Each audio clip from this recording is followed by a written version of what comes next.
প্রত্যেক নবীকে মৃত্যুর পূর্বে মালাকুল মউত জানায়, অনুমতি চায়। অনুমতি না নিয়ে কোনো নবীর জান কবজ করা হয় নাই।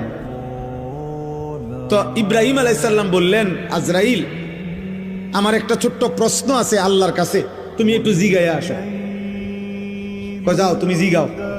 তো আজরাইল মালাকুল মউত বোঝাচ্ছে বলে, তো তুমি গিয়া বলবা আল্লাহর কাছে, আয়াকবিজুল খলিল রুহা খলিলিহি। আল্লাহকে জিজ্ঞাসা করবা গিয়া যে ইব্রাহিম জানতে চাইছে কোন বন্ধু কি বন্ধুর জান কবজ করে?